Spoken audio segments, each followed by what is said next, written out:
Hi, my name is Deborah Monson. I am a professor at Utah State University in the Department of Journalism and Communication. I am a graduate of Ben Lomond High School, class of 1995, and I am Dorothy Jensen's mom. That last one's probably the coolest one. When I tell people, it's the one that wows people the most. My research at Utah State, excuse me, I almost gave you a spoiler there. My research at Utah State University focuses on marginalized people and their representation and how they can challenge institutions of power for greater representation and equality. The first question I'm going to answer today is, where did I go to college and for how long? After I graduated from Ben Lomond in 1995, I went straight to Weber State University. I was there for 2 years and then decided to take a gap year, we'll call it. It was more like a gap couple of years, but we were young and could only afford to have one of us going to school at the same time. And we had babies coming along, and it just wasn't working for me.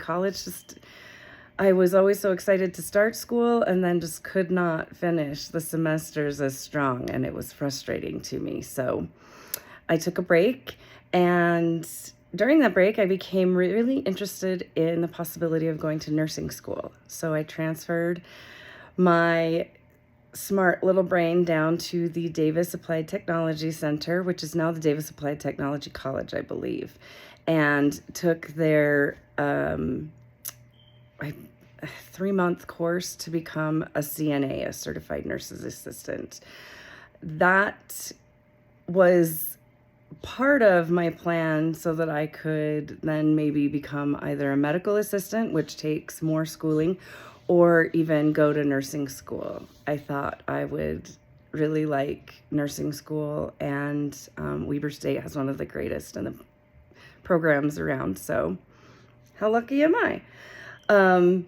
After I finished my clinicals for my CNA program, though, I realized I didn't really like taking care of sick people, and that's kind of part of the job description with nursing. So I decided that wasn't a great plan for me, and spent a little more time thinking, and then decided it was time to go back and finish school. When I went back to finish school, I did approach the university about any of the courses that I could use. I had taken a couple of math courses and a computer course at the ATC, and if I remember correctly, maybe one of them was transferable, and that was partially because I had already taken the courses, one of the math courses, but also I think it had to do with it just wasn't required for what I was doing. It was required for what I was doing at the ATC, but not where I was going at Weber State. And that can be really frustrating. It's money and time that you feel like, God, I just wasted all that. Although as a professor, I would argue any time you spend learning isn't a waste. I would not argue that because it's money and time. After I finished at Weber State, I went to Utah State University and earned a master's degree in communication. I wrote a thesis, which is a tiny, tiny book, and then went into the workforce. After a couple of years there, I decided that I really wanted to go back to school, and I applied to doctoral programs around the Western United States and was lucky enough to be accepted at the University of Utah. So we stayed home, and I went into a doctoral program. So my master's program my undergraduate degree took until 2003. So that was almost 8 years. Yikes. My master's degree took 2 years, and then I started 2 years later, 3 years later, 2007 or 8, and that took 6 years for my doctoral program. So I did, 13 years of college. I've seen some stuff. Okay. The next question I think I've already answered. It had to do with transferring credits. And like I said, I had a few that I thought would work and would get me done a little bit quicker, but it turned out that I didn't need them or they weren't required or whatever. And so I couldn't really use what I had done at the ATC. At least that was my experience. I have worked with lots of students who have transferred from 2-year schools, community colleges, junior colleges, and have come to Utah State. And I think, first of all, I don't usually have difficulties teaching them. They generally get great educations for a really competitive price. And often it's closer to home, so they can stay home and they get to save money. If I have the option with students, if anybody ever asks me, I do recommend getting your associates or at least some of your generals taken care of at a school like that, because they usually have smaller class sizes. They have professors there who are just as qualified and teach you just as well. The one thing I do see is that junior colleges, how do I put this? They can have a little bit more of a laid back atmosphere than university coursework can. And students have occasionally experienced a little bit of shock when it comes to the workload when they enter at a 4-year university. I'm not sure if that's going from a junior college to a college or to a university, or if that is moving from an associate's program where you're doing general's work to moving into your major where you're doing much more advanced work with, larger projects usually. Just the workload changes substantially. But other than that, the students are great. I've never noticed really any difference. The one difficulty that they do have, though, is transferring credits can be a real bear. If you complete an associate's degree that's recognized from an accredited junior college or 2-year school, you're great. You're golden. But if you complete a year's worth of school or just some credits while you're there, you can run into the same problem I had, which is, you don't need that class for this major, or we don't accept that one. Not all classes are transferable. I do know that there's a drive in the state of Utah with the Utah Higher Education. There's a name for it. I'll get it for you. But there's an actual committee that is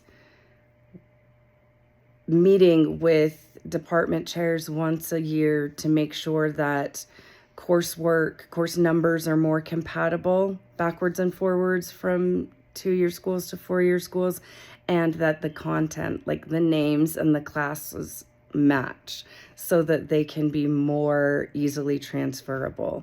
Because what we don't want is students to just quit school because the investment they've already put in they feel wasted. What do I like about universities and colleges, or what do I think could close the educational gap between 2-year and 4-year institutions? 2-year institutions prepare you for an associate's degree, meaning they teach you, they give you your general education courses. They're going to give you your English 1010 and 1020 course, but they're not going to give you a higher degree of difficulty. It might be helpful for junior colleges to offer some coursework that is higher level.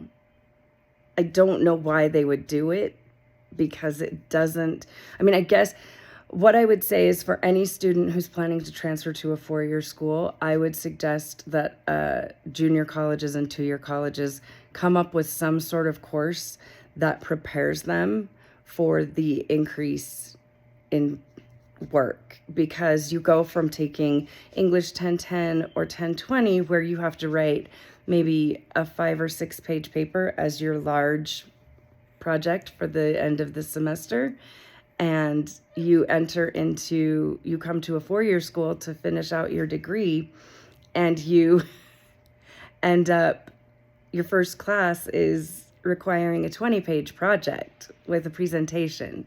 And those are two varying, like wildly divergent levels of work and sometimes learning. So I think 2-year colleges could do a great job preparing students by offering a course like that. And 4-year universities would be very smart and would do their transfer students well by requiring them to take a transfer course that is like, welcome to 4-year university life. Here's English 1025, which is not a, you don't have to pay tuition for it, right? Or something. Make it so that it's not an extra class that we're piling on to punish transfer students, but somehow is a course that they can get credit for that also prepares them. We teach a course that costs $50, and it takes 3 days at the beginning of the fall semester to introduce 18-year-olds into how to go to university life, how to register for classes, how to do all that stuff. And yet we expect students who come from JUCOs 2 years later to be able to just jump in and swim. No, we need to have some sort of version of